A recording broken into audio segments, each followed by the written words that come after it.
রাজধানী ঢাকাকে ক্লিন এবং গ্রিন সিটি করতে 12 দফা কর্মপরিকল্পনা গ্রহণ করেছে সরকার। বুধবার সকালে জাতীয় সংসদে প্রশ্ন উত্তর পর্বে প্রধানমন্ত্রী তারেক রহমান এই 12 দফা কর্মপরিকল্পনা তুলে ধরেন। যাদের ফসল নষ্ট হয়েছে তাদেরকে লোকেট করে আগামী 3 মাস আমরা তাদেরকে চেষ্টা করব সরকারের পক্ষ থেকে সহযোগিতা দেওয়ার জন্য। সংসদে তিনি বলেন, হাওড়া অঞ্চলে ক্ষতিগ্রস্ত কৃষকদের 3 মাস সহায়তা দেবে সরকার। চট্টগ্রামে জলাবদ্ধতায় জনদুর্ভোগে প্রধানমন্ত্রী দুঃখ প্রকাশ করেন। জলাবদ্ধতা নিরসনে জনসচেতনতা গড়ে তুলতে সংসদ সদস্যদের উদ্যোগী হওয়ার আহ্বান জানান তিনি।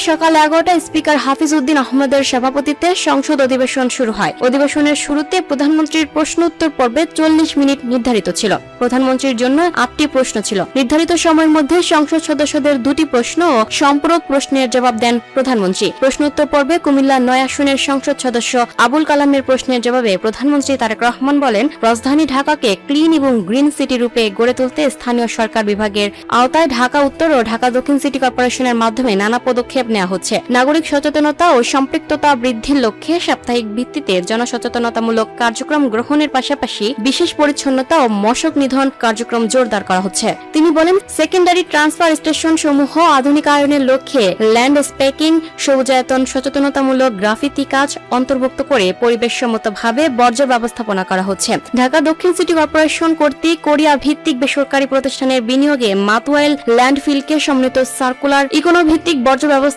ও জ্বালানি উৎপাদন কেন্দ্রে রূপান্তর করার মাধ্যমে সব বর্জ্যকে জিরো বর্জ্যতে রূপান্তর করার পরিকল্পনা গ্রহণ করা হয়েছে। আশা করি এসব কার্যক্রম ও সমন্বিত ব্যবস্থাপনার মাধ্যমে ধীরে ধীরে পরিচ্ছন্ন ও সবুজ ঢাকা শহর গড়ে তোলা সম্ভব হবে। ঢাকাকে ক্লিন এবং গ্রিন সিটি করতে যেসব উদ্যোগ ও পরিকল্পনা গ্রহণ করা হচ্ছে সেগুলো হলো, ঢাকা দক্ষিণ সিটি কর্পোরেশন এলাকার রোড মিডিয়ান, সড়ক দ্বীপ ও উন্মুক্ত স্থানসমূহ সবুজায়নের লক্ষ্যে বৃক্ষরোপণ কার্যক্রম গ্রহণ, ঢাকা উত্তর সিটি কর্পোরেশনের আওতাভুক্ত বিভিন্ন এলাকায় নগর বনায়ন, উন্মুক্ত মিডিয়ান জিরো সয়েল বা সবুজে আবৃত করা।